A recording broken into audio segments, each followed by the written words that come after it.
साहित्य लहर में आपका स्वागत है। आज मैं आपके लिए मालती जोशी जी की कहानी सन्नाटा लेकर आई हूँ। दर्पण के सामने देर तक बैठने के बाद भी उसका मन नहीं भरा।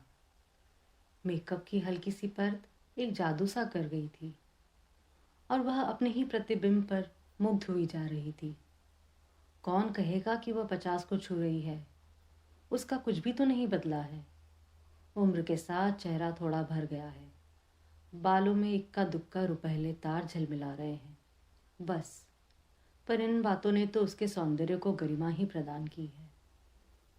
अब तो सारा दिन ही जैसे भागम भाग में बीतता है। बिंदी लगाने भर को वह आईने में झांक पाती है। नहीं तो एक समय था वह भी घंटों आईने के सामने बैठकर निहारा करती थी। उन दिनों कॉलेज भर में उसके रूप के चर्चे थे। इसी रूप जाल ने तो गिरीश को बांधा था। इसी के बल पर तो वह बिना किसी दान दहेज के इतने बड़े घर में आ गई थी। बड़ा घर याद आते ही उसका मन ऐसा कसेला हो उठा जैसे दांत के बीच कोई कड़वी चीज आ गई। बीते दिनों की स्मृति ने कोई मधुर रागिनी नहीं छोड़ी, बल्कि मन में एक टीस सी उठी। वह एक झटके के साथ उठी और कपड़ों की अलमारी के सामने जाकर खड़ी हो गई। बेकार की बातों से वह इस समय अपना अच्छा भला मूड ऑफ नहीं करना चाहती थी। साड़ी का चुनाव वाकई एक समस्या थी। अपनी रोज़मर्रा की साड़ियों की ओर तो उसने झांका भी नहीं। साल दर साल उन्हें ही पहनते हुए वह ऊब चुकी थी। कुछ साड़ियाँ जो समारोह के लिए खरीदी गई थी, पर हर कपड़ा हर मौके पर खिलता थोड़ी ही है। साड़ी ऐसी हो जो अवसर विशेष के अनुकूल हो और उसकी सौम्य सोबर इमेज भी बनाए रखे। कपड़ों को उलट पुलट करते हुए उत्तरा को निशी बेतरह याद आई। वो होती तो क्या उसे इतना सोचना पड़ता। वह तो पता नहीं कब से मुनासिब सी साड़ी, मैचिंग चूड़ियाँ, पर्स, चप्पल सब कुछ निकाल कर रख चुकी होती। उसके रहते मजाल थी कि मम्मी उल्टा सीधा पहनकर या बाल लपेट कर बाहर चली जाए। कपड़े ही नहीं, उसका तो घर की हर समस्या पर अधिकार था। कोई भी काम उस पर छोड़कर निश्चिंत हुआ जा सकता था। उसके रहते घर जैसे भरा भरा सा लगता था। इस तरह द्वीपों में बटा हुआ नहीं था। उत्तरा को पीएचडी मिली थी तब निशी मुश्किल से 16 की रही होगी। स्टाफ मेंबर्स पार्टी के लिए इसरार कर रहे थे। उत्तरा ने सोचा था वहीं कैंटीन में कुछ खिला पिला देगी, पर निशी अड़ गई। कॉलेज में क्यों मम्मी, क्या तुम्हारा घर नहीं है? और पार्टी का सारा प्रबंध उसने अकेले ही किया। खाना तो खैर बनवाया गया था, पर प्लेटें, चम्मच, नैपकिन, बर्फ, यहाँ तक कि पान सुपारी और जर्दे की व्यवस्था भी इतनी सुगढ़ता से की थी, सब चकित रह गए। लोग अब फिर पार्टी मांग रहे हैं, पर अब उत्तरा की हिम्मत टूट गई है। यो कहने को तो घर में आशु भी है, पर आशु, उसने आवाज़ दी, पर जैसे कि वह जानती थी कोई जवाब नहीं आया। आज तो वह बस अपने पापा के आसपास ही मंडराया करती है। निशी भी थी तो आशु उसके साथ लगी रहती थी। उसकी शादी क्या हुई, दोनों ही लड़कियां हाथ से निकल गई। आशु, इस बार आवाज़ थोड़ी ऊंची और तल्लख भी। क्या है मम्मी? मूर्तिमान बेजारी बनकर आशु सामने आकर खड़ी हो गई। उसके लहजे से उत्तरा का पारा चढ़ गया। वह भूल सी गई कि क्यों बुलाया था। रूखे स्वर से पूछा, तुम अभी तक तैयार नहीं हुई? चलना नहीं है क्या? कहाँ? ओह, आज आपका फंक्शन है ना। सॉरी मम्मी, मेरा जाना नहीं हो सकेगा। क्यों? पापा को बुखार है। कोई नई बात है? नहीं ना सही, पर ऐसी स्थिति में मैं उन्हें अकेला नहीं छोड़ सकती। 2 घंटे महादेव उनके पास बैठ सकता है। सो तो है, पर मम्मी, वहाँ सारी साहित्यिक बातें होंगी। मेरी समझ में तो कुछ आएगा नहीं, वैसे ही बोर हो जाऊंगी। ठीक है, उत्तरा ने विषय समाप्त करते हुए कहा। आशु जैसे प्रतीक्षा ही कर रही थी, तुरंत पलट कर चल दी। उत्तरा देर तक उसे देखती रही। इन दिनों वह एकदम अपनी माँ की प्रतिकृति सी बनती जा रही है, पर मन से कितनी दूर फिक गई है। इसके विपरीत निशी एकदम अपने पापा पर गई है, पर बचपन से ही वह मम्मी की बेटी रही है। पिछले दिनों से तो वह बेटी से ज़्यादा सखी बन गई थी। कोई भी बात उससे निसंकोच कहकर वह हल्का हो लेती थी। निशी बड़ी बहन की तरह सांत्वना देती, धीरज बंधाती। कभी कभी तो उसका पक्ष लेकर पापा से भी भिड़ जाती। शादी होते ही लड़कियां कितना बदल जाती हैं। सारी माया ममता पता नहीं कहाँ खो जाती है। अब तो बस निखिल और मंटू, निशी की दुनिया इन दोनों में सिमट कर रह गई है। मम्मी, दोबारा अपनी बेजारी जताते हुए आशु सामने खड़ी हो गई। वो लोग आ गए हैं। अरे, 4 बज गए क्या? उसने चौंक कर घड़ी देखी। आशु, उन्हें बिठाओ, पानी वानी पिलाओ, मैं बस आ रही हूँ। अपने को आखिरी बार आईने में देखने के लिए वह मुड़ी तो उसने आशु का खिंचा खिंचा सा चेहरा देखा। उत्तरा जल भून कर रह गई। मेरे मेहमानों के लिए एक गिलास पानी पिलाने में उसकी जान जाती है। पापा के लिए हर आधे घंटे बाद चाय बनाते समय उसके हाथ नहीं थकते। वह बुदबुदाई, पर सारा गुस्सा भीतर ही भीतर पी गई। इस समय वह अपना मन एकदम प्रसन्न रखना चाहती थी।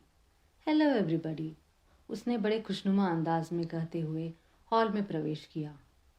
पर वहाँ सतीश मेहता अकेला बैठकर अखबार पढ़ रहा था। सामने ट्रे में पानी से भरा ग्लास अनछुआ रखा था।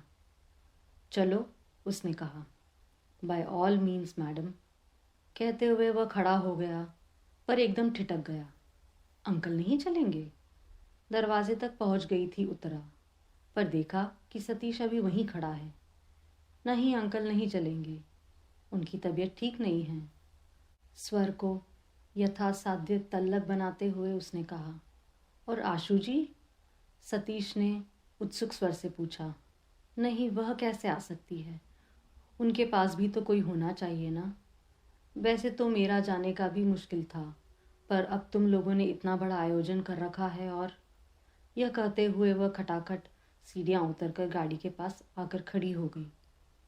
मेहता को मजबूरन साथ आना ही पड़ा, पर उसके लिए दरवाज़ा खोलते हुए, अपनी सीट पर बैठते हुए और गाड़ी स्टार्ट करते हुए उसकी आंखें बराबर बंद दरवाजे पर, खिड़कियों के पर्दे पर लगी रही। पर उन्हें निराशा ही हाथ लगी। बेचारा सतीश। उत्तरा को उस पर दया हो आई। बेचारा जान छिड़कता है आशु पर वह लड़की है कि 1 मिनट पापा को आंखों की ओर नहीं करना चाहती। साथ नहीं आई न सही, पर गुड लक कहने दरवाजे तक तो आ ही सकती थी। गुस्सा तो उसके पापा पर आता है। ऐसे नाजुक मिजाज है कि हर पल किसी का आंचल थामे रहना चाहते हैं। 5 बहनों में अकेले भाई हैं, खूब लाड़ प्यार पाया है। अम्मा जी ने तो एकदम आंखों की पुतली की तरह सहेजा है उन्हें।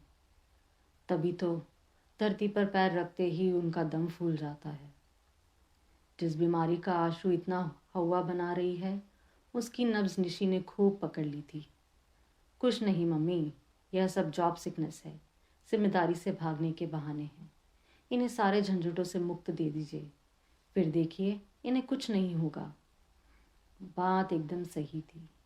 चाहे बिजली का बिल भरना हो या हाउस टैक्स, बच्चों का एडमिशन करवाना हो या खेतों से गेहूं लदवाने हो, गिरीश को कल्पना से ही बुखार होने लगता। बुखार ना आता तो पीठ अकड़ जाती या सर दर्द से फटने लगता। बच्चों की हारी बीमारी में भी उनका कोई सहारा ना मिला। निशी की सगाई के समय तो वे अस्पताल में ही भर्ती थे। बच्चों की दादी जब तक थी, बेटे की बीमारी में घर सिर पर उठा लेती। उनकी इस हाय तौबा में मूल प्रश्न जाने कहाँ बिला जाता। बहू को बार बार कोसती। अकेला आदमी बेचारा कहाँ तक बोझ ढोता फिरेगा। एक लड़का ही अगर हो जाता। यह बात वे कुछ इस अंदाज में कहती मानो बेटा होता तो सीधा झूले से उतरकर बाप का हाथ बांटने पहुंच जाता। अम्मा जी की मृत्यु के बाद तो गिरीश एकदम ही निराश्रित हो गए। पहले तो उन्होंने उत्तरा का सहारा लेना चाहा, पर वैसे संवेदनशील सेवा वह कैसे करती, कब करती? आखिर बच्चे भी तो उसी को पालने थे, नौकरी भी, अब उसके लिए शौकिया नहीं रही थी, वह जीवन की अनिवार्यता बन गई थी। बड़ा घर मात्र एक छलावा था। सारे सब्ज बाग दूर के ढोल निकले। वकालत की एक तख्ती ज़रूर टंगी रही दरवाजे पर, ताकि कोई यह ना कहे कि निठल्ले हैं, बीवी की कमाई खाते हैं। शेष तो बस उत्तरा ही जानती है या उसका ईश्वर। पत्नी से निराश होकर अब उन्होंने आशु का दामन थाम लिया है। उन्हें इस बात का एहसास नहीं है, इस तरह वे लड़की को तबाह कर रहे हैं। पता नहीं कैसे उनके मन में यह भय बैठ गया है कि उसकी शादी होते ही पापा एकदम अकेले पड़ जाएंगे। अकेलापन क्या इतना भयानक होता है? आखिर उत्तरा भी तो जी रही है। वह तो बरसों से भीड़ के बीच अकेलापन झेल रही है। उसने तो कभी शिकायत नहीं की। मैडम, वह जैसे हड़बड़ाकर निद्रा से जागी। गाड़ी मछली की तरह फिसलते हुए कब कॉलेज पहुंच गई उसे पता ही नहीं चला। पोर्च में उसके कुछ कनिष्ठ सहयोगी और विभाग के छात्र छात्राएं स्वागत के लिए खड़े थे। गाड़ी से उतरते समय उसकी मनस्थिति बड़ी अजीब सी थी। अपने ही कॉलेज में इस तरह मेहमान बनकर आना उसे अटपटा लग रहा था। वह तो बार बार मना करती रही, पर बच्चे नहीं माने। उसका गौरव, उसका सम्मान जैसे सबको हो गया था। इसे वे कैसे व्यर्थ होने देते? यह सब कुछ इतना अनपेक्षित था कि वह उत्तरा स्वयं हैरान हो गई। वर्षों के अध्ययन और परिश्रम के बाद उसने एक भारी भरकम पुस्तक लिख डाली थी, भारतीय नारी की सामाजिक चेतना, उदय और विकास। बड़ी मुश्किल से तो वह प्रकाशक जुटा पाई थी। उसने उस समय बस यही आशा की थी कि शिक्षा मंत्रालय द्वारा खरीद ली गई तो पुस्तक कॉलेज के पुस्तकालयों में पहुंच जाएगी। 4 लोग इसे पढ़ेंगे तो उसका श्रम सार्थक हो जाएगा। पर आश्चर्य, पुस्तक तो अकादमी पुरस्कार जीत लाई। उसे तो सुनकर कानों पर विश्वास ही नहीं हुआ। उसके छात्र जगत में तो आनंद की लहर दौड़ गई। पुरस्कार समारोह तो राजधानी में अगले महीने होना था, पर उन लोगों ने कॉलेज में उससे पहले ही एक सम्मान समारोह आयोजित कर डाला। उसे हमेशा अपने विद्यार्थियों से इतना आदर और स्नेह मिलता रहा कि छात्र अनुशासनहीनता की पुकार मचाने वाले उसके सहयोगी अक्सर उससे ईर्ष्या करने लगते थे। फैकल्टी का वह छोटा सा हॉल बड़े कलात्मक ढंग से सजाया गया था। हॉल में प्रवेश करते ही स्वयं प्राचार्य ने उठकर उसका स्वागत किया तो वह संकोच से गड़ गई। उसने पहले तो फूल मालाओं से लाद दिया गया, फिर भाषणों का दौर प्रारंभ हुआ। छात्र तो उसकी इस उपलब्धि पर गदगद थे, पर कुछ सहकर्मियों ने भी उसकी प्रशंसा के पुल बांध दिए तो उसे सुखद आश्चर्य हुआ। प्राचार्य महोदय ने भी 2 शब्द बोले। उत्तरा के कारण उनका यह कस्बाई कॉलेज देश के नक्शे पर आ गया। वह सुनती रही और सोचती रही, काश आशु यहाँ होती, उसके पापा होते, वे लोग ज़रा देख तो लेते कि घर के बाहर उसकी कितनी इज्जत मिलती है, प्यार मिलता है। पर वे यहाँ आते ही क्यों? पत्नी की गौरव गाथा सुनने की सामर्थ्य उनमें कहाँ है? तभी ना बुखार हो आया है।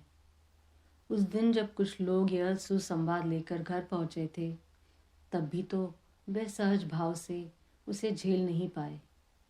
कैसी रोनी सी आवाज़ में बोल रहे थे, भाई हमने तो उन्हें पूरी स्वतंत्रता दे रखी है, जितना समय मिलता है अपने विषय पर दो, घर बार की चिंता छोड़ दो, उसे हम संभाल लेंगे। अपन कोई बड़े विद्वान नहीं हैं, बस इतना योगदान दे सकते हैं। उनके हर शब्द से झांकते हीनता बोध ने उसे उतना नहीं कचोड़ा जितना उनके झूठ ने।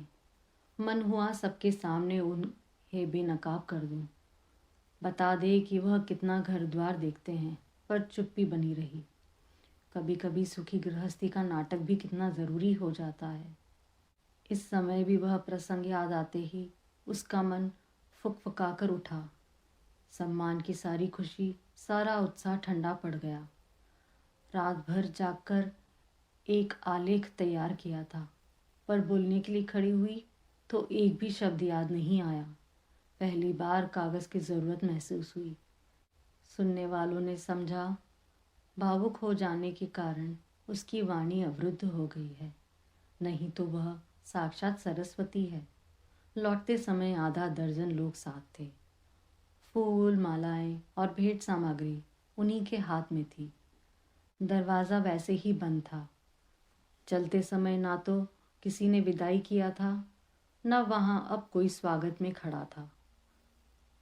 अब चलेंगे मैडम, किसी ने कहा तो लगा मन पर हथौड़े की चोट पड़ गई। इतने बड़े हंगामे के बाद ये लोग उसे एकदम अकेला करके चले जाएंगे। कल्पना से ही वह सिहर उठी। ऐसे कैसे चले जाएंगे, उसने कहा। एक एक कप कॉफ़ी तो पीते जाइए। और फिर उसने दरवाजे की घंटी ज़ोर से दबा दी, इतने ज़ोर से कि उसकी आवाज़ से सन्नाटे की धज्जियाँ उड़ गई।